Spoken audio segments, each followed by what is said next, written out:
Hey, bonjour tout le monde, j'espère que vous allez bien, bienvenue dans cette 22e vidéo dédiée à Terraform. On poursuit notre installation de notre WordPress sur Kubernetes avec Terraform, donc de manière orchestrée, on va dire. Donc lors de la précédente vidéo, je vous rappelle, on avait installé nos PV, nos PVC et un secret. Donc le PV et le PVC ont vocation, donc on en a deux pour chaque, deux PV, un pour MySQL, un pour WordPress, deux PVC, un pour MySQL, un pour WordPress. Donc ça c'était le principe. Aujourd'hui on va s'intéresser au déploiement, essentiellement au déploiement de MySQL, puisqu'il faut que notre MySQL tourne avant que notre WordPress ne fonctionne, quoi. En tout cas il faut que notre WordPress puisse y accéder via un service. Donc aujourd'hui on va s'intéresser à installer un déploiement MySQL et son service qui permet de le mettre à disposition d'autres pods. Donc ça c'est le principe. Et dans la prochaine vidéo, on s'intéressera à installer notre déploiement WordPress, donc un petit peu sur le même principe que ce qu'on a là. Vous allez voir, le fichier de déploiement en lui-même est quand même un petit peu plus complet. Alors un déploiement, pour ceux qui ne connaissent pas, donc je vous invite à aller voir la playlist Kubernetes, c'est en gros un template de pod plus de la gestion des réplicas de ces pods. Donc en gros, un déploiement, donc on peut lancer des pods individuellement, mais un déploiement, lui, ce qu'il va faire, c'est on va lui donner un modèle de pod et il va être capable de le lancer X instances de ce pod grâce à la gestion des réplicas, plus d'autres choses au passage qui fait très très bien. Donc pour commencer, on va donc revenir ici. Donc pour l'instant, on a kubectl get all, j'ai rien. Si je fais get pv,pvc, là j'ai bien mes éléments et j'ai également le petit secret qui traîne pour le mot de passe ici de ma base de données MySQL qui va nous servir tout à l'heure. Donc première chose, je vais déclarer deux nouvelles variables au niveau de mon main.tf. Je vais me rendre au début, donc on repart de ce qu'on avait lors de la vidéo précédente. Je vous invite à aller voir les liens dans la description, vous allez retrouver tous les éléments, à la fois le projet complet dans son ensemble, et puis à la fois les parties qu'on traite au fur et à mesure. Donc là j'ai créé deux variables supplémentaires. Donc là ce qu'on peut faire, on va se faire un petit bloc là pour être plus clair, voilà. Donc une variable qui va prendre la valeur de l'image MySQL, donc la version, le tag de l'image, et à côté une variable qui va prendre un label que l'on va utiliser pour MySQL. Donc le label va être important puisqu'il est utilisé pour les déployments. Dans les déployments, on va le voir tout à l'heure, un deployment va s'appliquer sur des pods que l'on va trier, notamment. Pour les trier, on peut utiliser le label, ce qui est quand même la bien meilleure méthode pour le faire. Et le service qu'on va appliquer sur nos pods va sélectionner les pods sur lesquels il intervient via un label. Donc ce sera ce label-ci.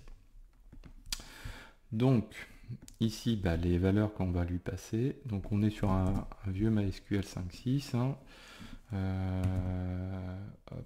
Donc ça on enregistre. Donc bien sûr on va dans notre Terraform TF vars et on va aller les déclarer ici. Voilà. Comme ceci.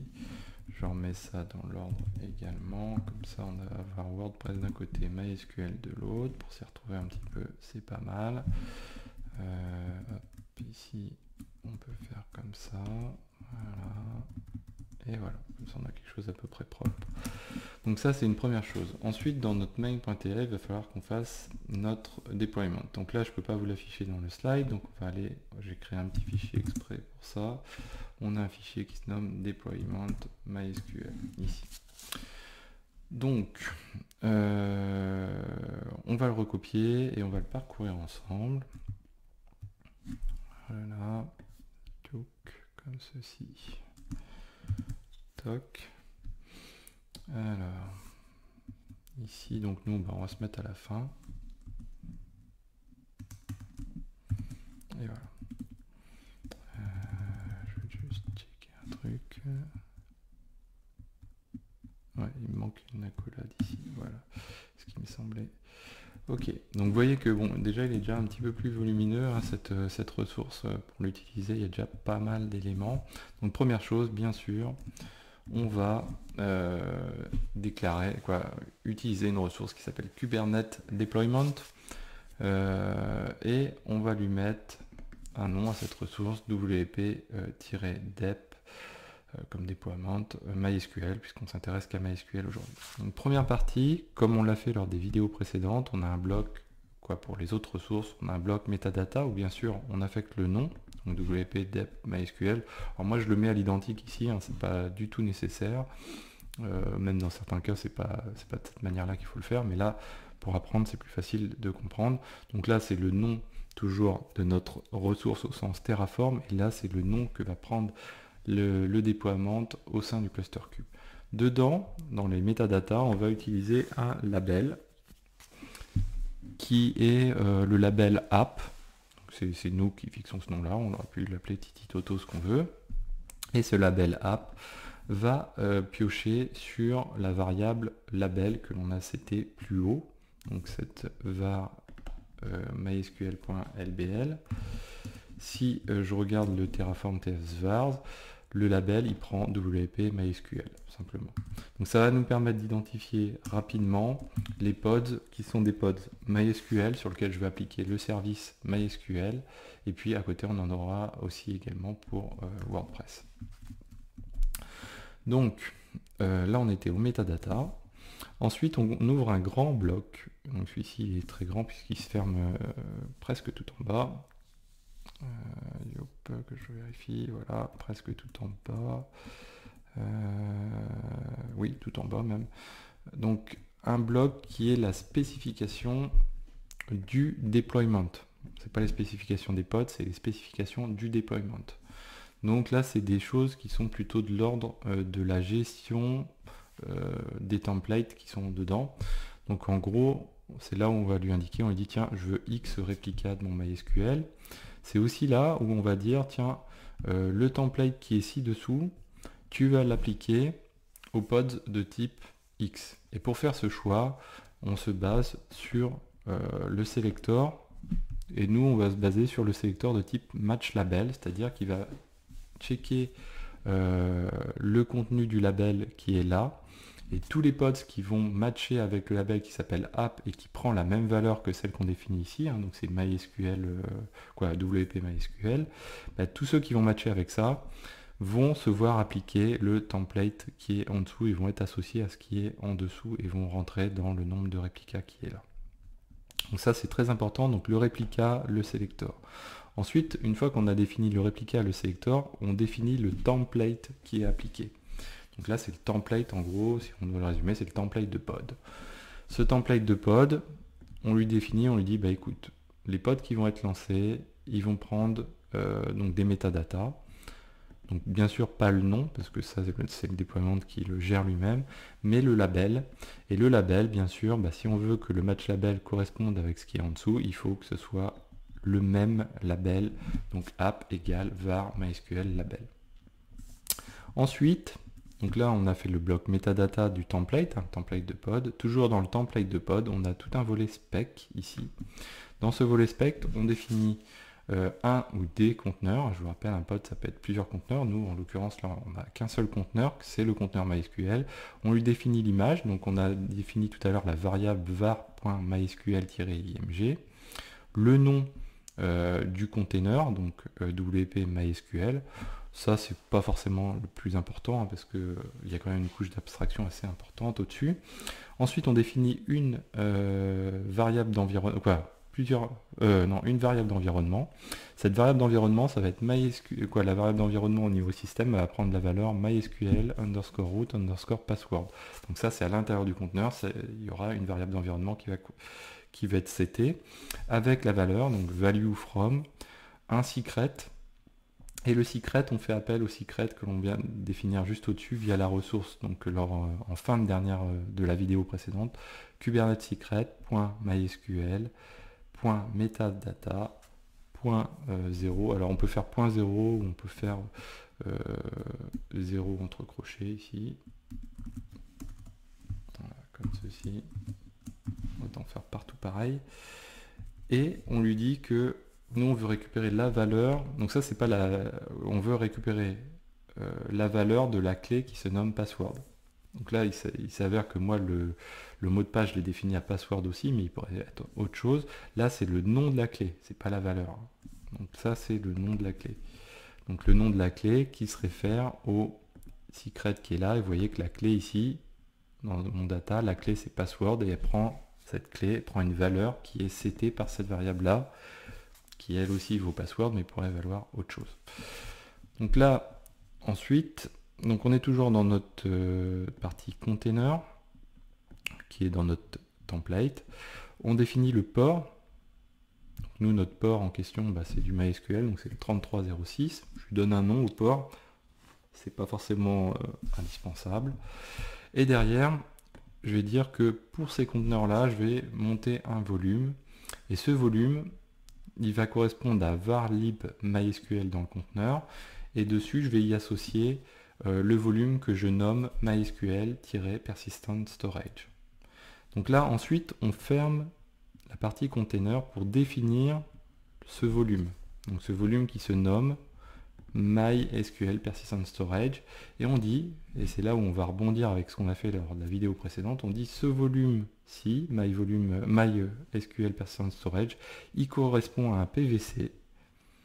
Et le nom de ce PVC correspond à la ressource que l'on a définie donc dans la vidéo précédente, qui est la ressource qu'on est capable de récupérer via Terraform, Kubernetes Persistent Volume Claim, donc le nom de la ressource, wp-pvc-mysql metadata, et on va chercher le nom.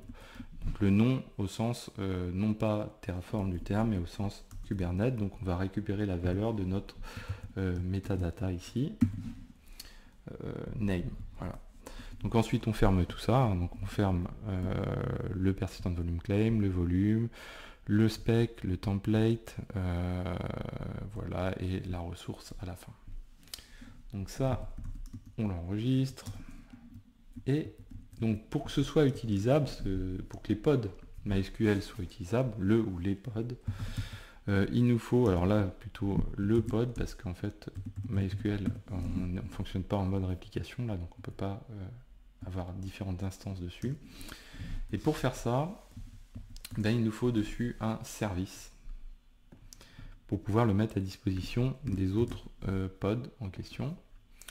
Donc pour pouvoir faire ça, on va créer un service supplémentaire, un premier service. On fera la même chose pour WordPress. Donc on déclare les métadatas de ce service.